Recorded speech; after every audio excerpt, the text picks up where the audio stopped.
ನಮ್ಮ ಅಭಿವೃದ್ಧಿ ನೇತಾರರು ನನ್ನ ನಾಯಕರಾಗಿರ್ತಕ್ಕಂಥ ಡಾಕ್ಟರ್ ಸುಧಾಕರನ್ ಅವರ ಹುಟ್ಟುಹಬ್ಬ ಇದು. ಅವರಿಗೆ ಆರೋಗ್ಯ ಐಶ್ವರ್ಯ ಇನ್ನೂ ಹೆಚ್ಚಿನ ಒಂದು ಅಧಿಕಾರವನ್ನು ಕೊಡಲಿ ಅಂತ ದೇವರಲ್ಲಿ ಪ್ರಾರ್ಥನೆ ಮಾಡ್ತಾ, ಇವತ್ತು ಪ್ರತಿಗೋಷ್ಠಿಯಾಗ ನಮ್ಮ ಹಿರಿಯ ಮುಖಂಡರು ಮಾತಾಡಿದ್ದಾರೆ. 29ನೇ ತಾರೀಕು ಅಭಿನಂದನಾ ಮತ್ತು ಕೃತಜ್ಞತಾ ಸಮಾರಂಭವನ್ನು ಮಾಡ್ತಾ ಇದ್ದೀವಿ.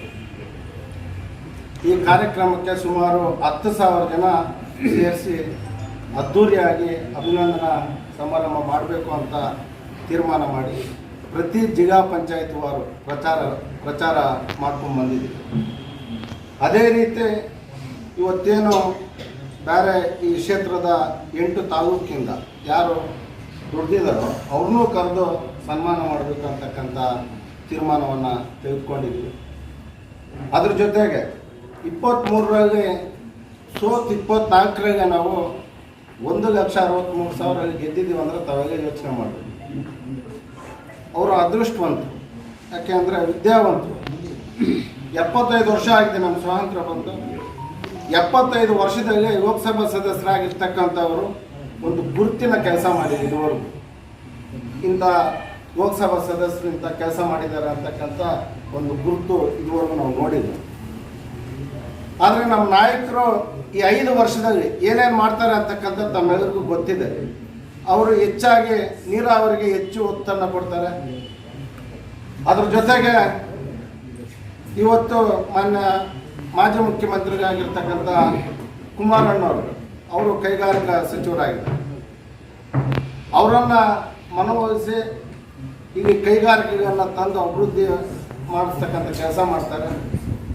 ನಾನು ಯಾಕೆ ಈ ಮಾತನ್ನು ಹೇಳ್ತಾ ಇದ್ದೀನಿ ಅಂದರೆ, MP ಆಗ್ಬೋದು, ಆದರೆ ಕೆಲವರು ಲ್ಯಾಂಗ್ವೇಜ್ ಬರೋದಿಲ್ಲ, ಅಪ್ರೋಚ್ ಮಾಡೋದು ಬರೋದಿಲ್ಲ. ಆದರೆ ನಮ್ಮ ನಾಯಕರಿಗೆ ಪ್ರತಿಯೊಬ್ಬರನ್ನು ಅಪ್ರೋಚ್ ಮಾಡಿ ಕೆಲಸ ತರ್ತಕ್ಕಂಥ ಶಕ್ತಿ ಇದೆ ಅವರು.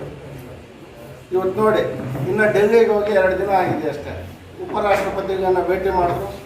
ಇವತ್ತು ಪ್ರಧಾನಮಂತ್ರಿಗಳನ್ನ ಭೇಟಿ ಮಾಡ್ತಾ ಇದ್ದಾರೆ.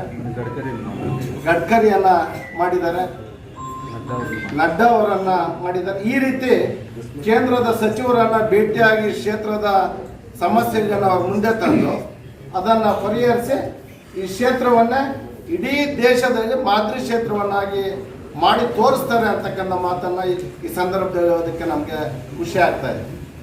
ಯಾಕೆಂದರೆ ಚಿಕ್ಕಬಳ್ಳಾಪುರದಿಂದ ಲೋಕಸಭಾ ಸದಸ್ಯರಾಗಿ ಹೋಗಿ ಇವತ್ತು 524ರಲ್ಲಿ ಮೊದಲನೇ ಲೋಕಸಭಾ ಸದಸ್ಯರಾಗಿ ಅಭಿವೃದ್ಧಿ ಮಾಡ್ತಕ್ಕಂಥ ಸಾಮರ್ಥ್ಯ, ಶಕ್ತಿ, ಬುದ್ಧಿವಂತರಾಗಿರೋದ್ರಿಂದ ಅವರನ್ನು ಈ ಕ್ಷೇತ್ರದ ಜನ ನಾವು ಅದ್ಧೂರಿಯಾಗಿ ಅಭಿನಂದನಾ ಸಮಾರಂಭವನ್ನು ಮಾಡಬೇಕು ಅಂತ ತೀರ್ಮಾನ ಮಾಡಿದ್ದೀವಿ.